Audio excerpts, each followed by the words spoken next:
I doctor Shamsher Singh welcome you all to my SSB farmer learning YouTube channel.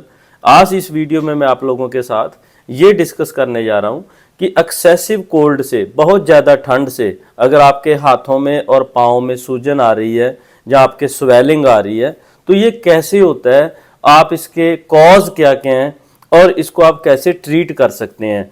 तो before discussing about this problem you must subscribe SSB Farmer Learning YouTube channel so that you can get the more video on the various type of the disease।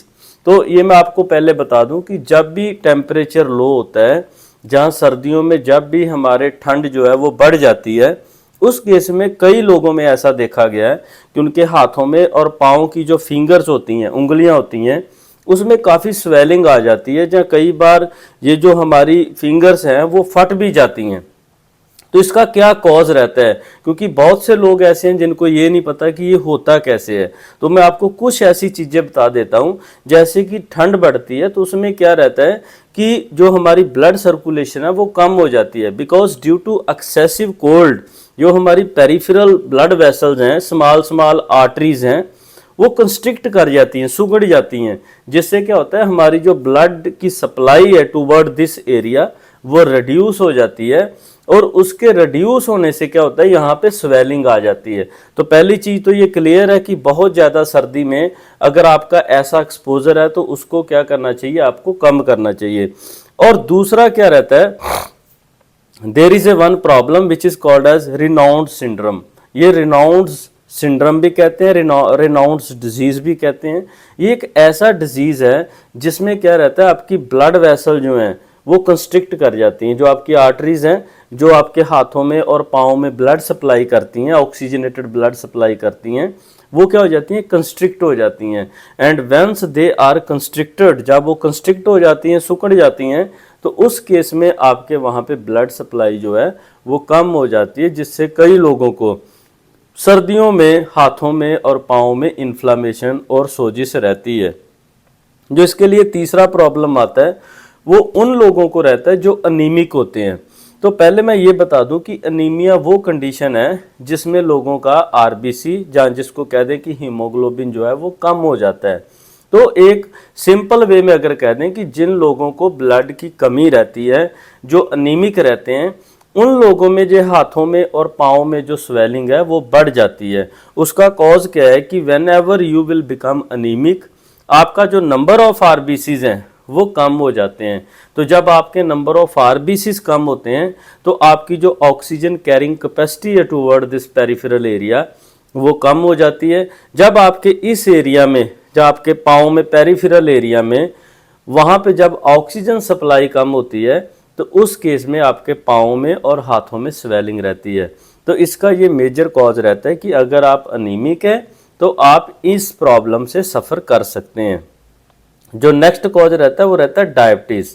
तो diabetes में आप लोगों ने कई बार देखा होगा कि डायबिटीज़ एक मेटाबॉलिक डिसऑर्डर है, जिसमें क्या रहता है कि आपका ग्लूकोज बढ़ता है।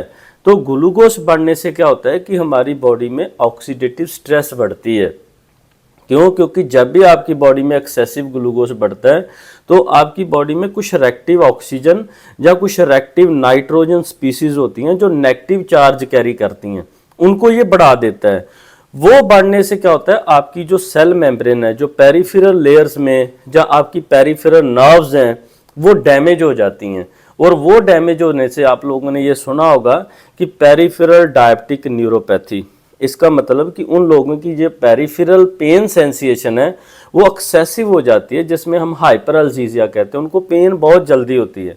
और इस केस में जब उन लोगों में ये स्वेलिंग आ जाती है तो डायबिटिक के पेशेंट में ये स्वेलिंग बढ़ती है। क्यों? क्योंकि उसकी बॉडी में जो एक्सेसिव ग्लूकोज है वो जब रेक्टिव ऑक्सीजन स्पीसीज से स्ट्रेस बढ़ा देता है तो ये क्या होता है, पेरिफेरल जो नर्व्स हैं या पेरिफेरल कुछ लिपिड मेम्ब्रेन जो है वो डैमेज हो जाती हैं, जिससे क्या होता है वो सफ़र करता है इससे, स्वेलिंग से और इन्फ्लामेशन से और रेडनेस से।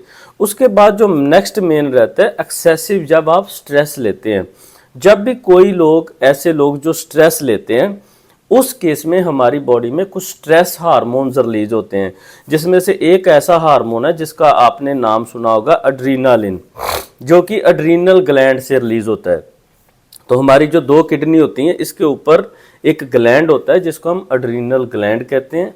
जब भी कोई बंदा स्ट्रेस लेता है, it may be finance related, it may be work related, it may be future related, और किसी की कोई भी प्रॉब्लम हो, अब इस कोल्ड में, ठंड में अगर आप एक्सेसिव स्ट्रेस से काम करते हैं तो आपकी बॉडी में, आपके ब्लड में एक हार्मोन जो है उसका लेवल बढ़ जाता है जिसको हम कहते हैं adrenaline. So due to excessive increase in the level of adrenaline, ये जो आपकी पेरिफेरल ब्लड वेसल्स हैं दे बिकम कंस्ट्रिक्टेड, क्योंकि एड्रेनालिन क्या करती है, due to by releasing the calcium from the endoplasmic cells और the cells of this blood vessel, ये क्या करती है, एक्टिन मायोसिन बंडल फिलामेंट्स को कंट्रैक्ट करवा देती है, जिससे क्या होता है आपके जो ब्लड वेसल्स के मसल हैं वो कंट्रैक्ट करते हैं।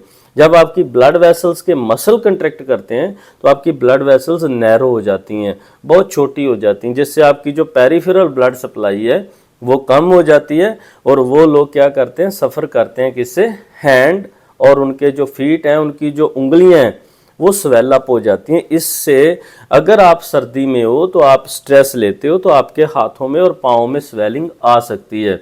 जो लास्ट इसका रहता है वो रहता है जो लोग एक्सेसिव अल्कोहल और स्मोकिंग करते हैं, उनके केस में भी ये जो स्वेलिंग है हाथों में और पाँव में रहती है। अब ये सबसे बड़ा जो मेन चीज़ रहती है कि कई लोग इससे सफ़र करते हैं because there is a no specific treatment. तो इसको हम ट्रीट कैसे करें, तो आपको पहली चीज़ मैं बता दूं, if your exposure to word cold is more, तो आप क्या करें, वार्म ग्लव्स डाल के कभी भी आप बाहर निकलते हो तो वार्म्स आपने ग्लव्स और जो सॉक्स वगैरह वो डाली हो, जिससे क्या आपका direct exposure of hand and जो आपके फुट हैं, जो पाँव और हाथ हैं, इसका डायरेक्ट एक्सपोजर जो है वो कम हो जाए। जो दूसरा रहता है कि आपको वार्म वाटर लेके लिटिल बिट आपको थोड़ा सा पानी गर्म करना है, उसमें आपको कुछ टाइम के लिए for 5 to 10 minute you can dip your hand and feet in the warm water. उसमें आप क्या क्या और ऐड कर सकते हैं, ये बहुत अच्छा जो फॉर्मूला आपको बता रहा हूँ मैं, कि आप क्या करें, 1-2 शलगम ले लें, उसको कट कर लें छोटे छोटे पीसेस में, और उसको पानी में जो है वो वार्म कर लें, या उसको उबाल लें। उबालने के बाद जब वो पानी थोड़ा सा हॉट रहता है, लिटिल बिट हॉट हो, जिसमें कि आप अपने हाथ और पाँव को डिप कर पाएँ, आप उसमें क्या करें, जो नमक ले लें, सेंधा नमक ले लें, इट इज़ बेटर, अदरवाइज आप आयोडाइज नमक भी ले सकते हैं, बट बेस्ट है कि आप सेंधा नमक ले लें। थोड़ा सा 2 चम्मच सेंधा नमक डाल के 1-1.5 लीटर में 2 शलगम के पीस कट करके डाल दो, और अपने हाथों को और पाँव को उसमें डिप कर दो। आप देख सकते हो कि 1-1.5 घंटे के अंदर अंदर जो आपकी स्वेलिंग है वो बिल्कुल कम हो जाएगी। उसके बाद जो बहुत इंपॉर्टेंट रहता है कि आप थोड़ा सा हींग ले लें, मार्केट से हींग का पाउडर भी आता है और उसके सीड्स भी आते हैं। आप हींग को लेके पानी में उबाल सकते हैं। जब वो पानी लिटिल बिट थोड़ा सा ठंडा हो जाए तो उसमें अपने हाथों को और पाँव को डिप करें, उससे आपको काफ़ी रिलीफ मिल सकता है। So these are the 2 best home remedies. पहला आपका रहता है शलगम और नमक डाल के आप पानी में हाथों और पाँव को डिप करें, और दूसरा आपका क्या रहता है कि आप हींग ले लें, हींग को पानी में उबाल के जब वो पानी थोड़ा ठंडा हो जाए उसमें अपने हाथों को और पाँव को डिप कर लें। उसके बाद जो मेजर रहता है कि अगर आप डायबिटीज़ से सफ़र करते हैं तो आप डायबिटीज़ को कंट्रोल करें, या आप हाइपोथायरॉयडिज्म से सफ़र करते हैं तो उसमें आप जो भी मेडिसिन थायरोक्सिन टेबलेट लेते हैं उसको ज़रूर लें, सो दैट कि आपका बॉडी का जो मेटाबॉलिज्म है इट शुड बी मेंटेन, वो मेंटेन रहता है तो आपकी ये जो स्वेलिंग है वो कम हो सकती है। उसके बाद जो मेन रहता है कि आप थोड़ी सी एक्सरसाइज करें।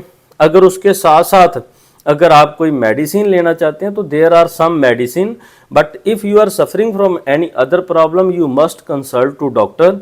मेडिसिन में क्या रहता है, आपकी एंटी इन्फ्लामेटरी ड्रग्स रहती हैं, जैसे पैरासीटामोल है, असिक्लोफेनिक है, डिक्लोफेनिक है, आइबोप्रूफन है जिसको आइबोजेसिक प्लस भी कहते हो आप, और साथ में आपके कॉक्स इनहिबिटर आ जाते हैं जैसे इटोरिकॉक्सिब है, रेफेकॉक्सिब है। ऐसी मेडिसिन आप लेके कुछ टाइम के लिए for few days, because you can not use this medicine for the regular interval, आप अपनी स्वेलिंग को कम कर सकते हैं। उसके अलावा कुछ क्रीम्स आती हैं आप वो यूज़ कर सकते हैं, जैसे डिक्लोफेनिक, सिक्लोफेनिक की कुछ क्रीम्स रहती हैं, जहां आप जो विक्स यूज़ करते हो जुकाम में विक्स को लगा के वहाँ पे अच्छी तरह आप थोड़ा सा क्या करें, जो मसाज करें, उससे क्या होगा, आपकी इन्फ्लामेशन कम हो सकती है। तो hope these type of suggestions will be very useful to all of you. You must like, watch and share these type of video. Subscribe SSB Pharma Learning YouTube channel, and thank you very much.